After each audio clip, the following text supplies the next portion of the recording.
అన్న నమస్తే అన్న. నమస్తే. ఏం పేరు? శ్రీనివాసులు. శ్రీనివాస్ గారు. ఏం చేస్తుంటారు శ్రీనివాస్ గారు? వ్యవసాయం చేస్తుంటాం. వ్యవసాయమేనా? ఎన్ని ఎకరాలు ఉంది పొలం? మాది 15 ఎకరాలు ఉన్నది. 15 ఎకరాలు ఉంది. ఎక్కడ నుండి వస్తుంది అంటే మీ పొలానికి నీళ్ళు ఎక్కడ నుండి చేస్తారు? పొలానికి నీళ్ళు రావాలంటే ఈ సంగమండ ప్రాజెక్ట్ నుంచి కొంచెం షట్టర్లు వేస్తేనే మనం బతుకుతాం, లేకుంటే బతకం మేము అసలు. ఆ బండను పలగొట్టాల.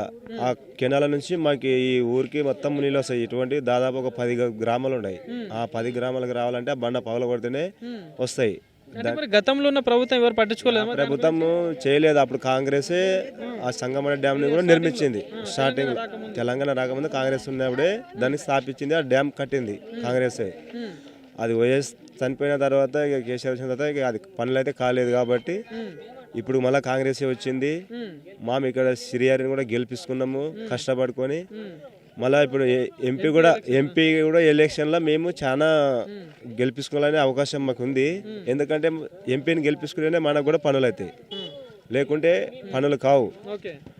అసెంబ్లీ ఈ ఎలక్షన్ నుంచి మనం అక్కడ లోక్సభ ఎలక్షన్ అయితేనే ఎంపీ గెలిస్తేనే మనకు కూడా కేంద్రం నుంచి పనులు వస్తాయి. మన సిరియారు కూడా పనులు చేయగలుగుతాడు. అందుకోసమే మాకి బండ బల కొట్టిన తర్వాత ఈ నీళ్లు మాకి ఇక్కడ అన్ని 10 గ్రామాలకు వస్తాయి.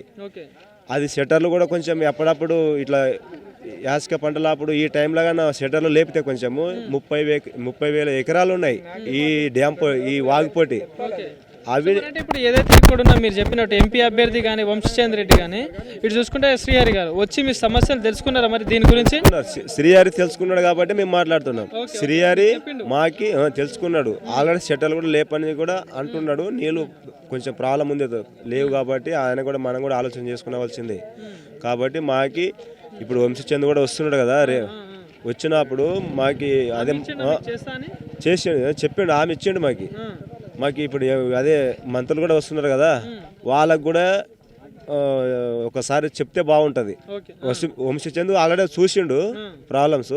వంశీచంద్ర కూడా మంత్రులకు చెప్తే మంత్రులు చెప్పిండు కదా కంపల్సరీ చేపిస్తా అని చెప్పి బలగొడతా అనేది. షట్టర్లు ఇటువంటి ఆపులు ఈ 30 ఎకరాలకి వాకు నీళ్ళు ఇడిస్తేనే కదా అది లేపాల కంపల్సరీ. ఒక్కసారి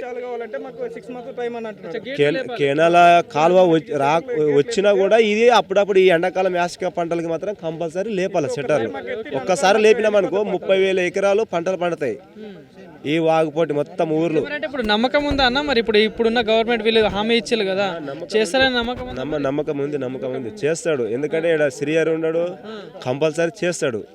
అందుకోసం ఇప్పుడు గత 10 సంవత్సరాల నుండి కాని పని ఈయన చేస్తున్నాడు 2-3 నెలలలో. సో మరి ఎట్లా అనిపిస్తుంది, ఏం చెప్తారు మరి? రేవంత్ రెడ్డి ఇక్కడ మన కొడంగల్ నుంచి ఆయన ఒకప్పుడు ఎమ్మెల్యే కదా టీడీపీ నుంచి, అతని చిన్న స్థాయి నుంచి పెద్ద స్థాయికి పోయి సీఎం అయ్యింది కాబట్టి అతని ఇక్కడ ఉన్న దానికి మొత్తం డెవలప్మెంట్ చేసి అతని ఈ ఇక్కడ ఉన్న రైతులకి సేవ చేస్తున్నాడని మాకు ఒక విశ్వాసం ఉంది అంతే.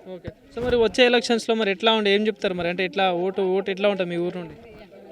మా ఊరు నుంచి ఓటు ఎట్లా ఉందంటే ఇప్పుడు ఈ మెజారిటీ ఎంతవరకు ఇచ్చే ఛాన్స్ ఉంది?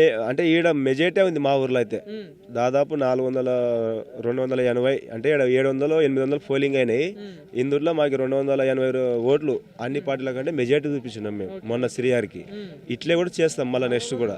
మీ సమస్యలు తీర్చి మీ ప్రాబ్లం చేస్తే ఓట్లు కంపల్సరీ వేస్తాం. అదొక పక్కా వేస్తాం. ఈ వాగు ఒక్కసారిగానే తెరిచిండు అనుకో మా కాన్సెప్ట్ ఈడ మా ఊరు కాదు, ఈ 30,000 ఎకరాలకు ఉండగా ఈ వాగుపోటీ అన్ని అయితే ఊర్లు ఉండవు అన్ని ఊర్ల వాళ్ళు కంపల్సరీ ఓట్లు మాత్రం వన్ సైడే వేస్తారు వంశీచంద్రకి.